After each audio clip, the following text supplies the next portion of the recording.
ध्यान दीजिए, व्हीटस्टोन सेतु का सिद्धांत को समझाइए और इसके लिए आवश्यक शर्त का क्या कीजिए, निगमन कीजिए। तो देखिए व्हीटस्टोन सेतु के सिद्धांत का हमको डायग्राम दिया गया है। तो देखिए चित्र में पी क्यू आर एस को समांतर चतुर्भुज ए बी सी डी की चारों भुजाओं से क्या हो गया है, जोड़ा गया है, जोड़ दिया गया। समझ में आया इतना?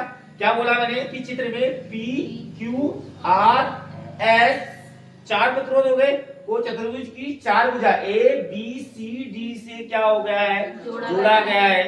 देखिए समांतर चतुर्भुज में क्या होता है, विकर्ण होते हैं। एसी विकर्ण, एक एसी विकर्ण को क्या हुआ है, एक सेट ई तथा कुंजी K1 से जोड़ देते हैं और दूसरे विकर्ण बीडी के भी धारामापी जी और कुंजी K2 को जोड़ देते हैं। आया समझ? इतनी बात समझ में आई? ठीक है। अब प्रत्येक मानों को इस प्रकार व्यवस्थित करते हैं कि धारामापी में सेतु की संतुलन की स्थिति में कोई विक्षेप उत्पन्न ना हो। तो क्या होता है जी भैया, P upon Q equal to R upon S, यही क्या होता है, व्हीटस्टोन सेतु का सिद्धांत होता है। आई बात समझ? बड़ा इजी है, क्लियर हो? एक बार और देखें।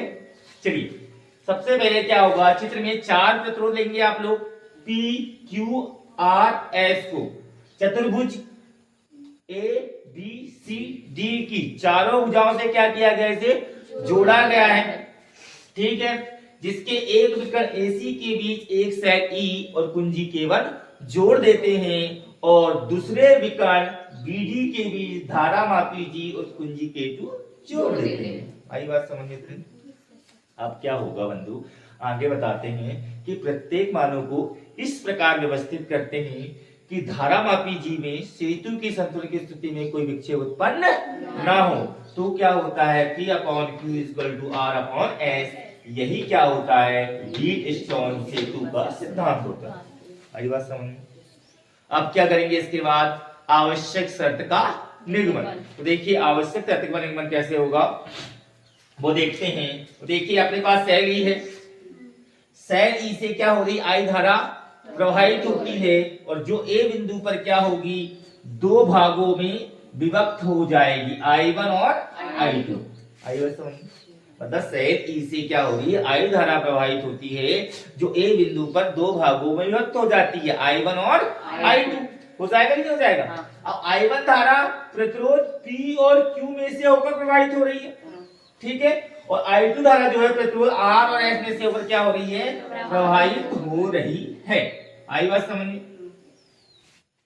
ठीक है, बट सेतु की संतुलन की स्थिति में क्या होगा, B और D का विभव समान होगा।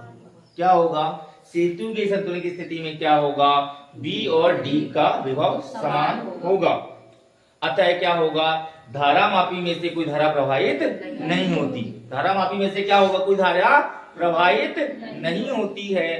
तो क्या करेंगे, किरचॉफ के द्वितीय नियम से क्या होगा, किरचॉफ के द्वितीय नियम से क्या, तो देखिए यहाँ पे आप चित्र में जाइए, दो बंद परिपथ मिल रहे हैं आपको। देखिए A B D A, एक बंद परिपथ हो गया भाई। यहां तक क्यों आया, वापस देखो, A से B गया, B से D आया, D से A जाएंगे तभी पूरा बंद होगा कि नहीं होगा?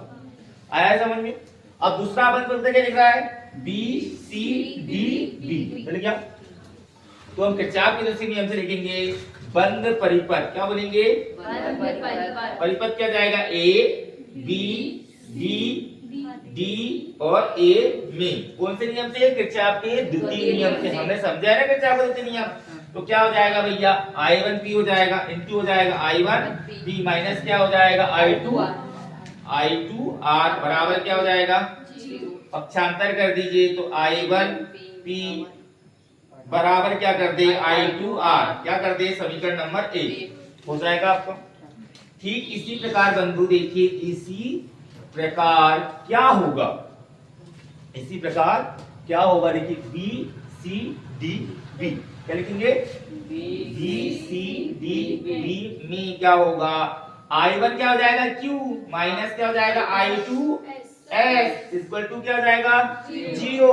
ठीक है, अब क्या करेंगे, पक्षांतर कर दीजिए तो I1 Q बराबर क्या होगा, I2 S, समीकरण नंबर 2 हो गया।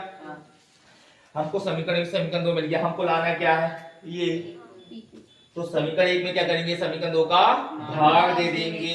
तो हम यहाँ लिखेंगे कि समीकरण एक भागित समीकरण दो से, तो बंधु I1P बटे क्या होगा, I1Q बराबर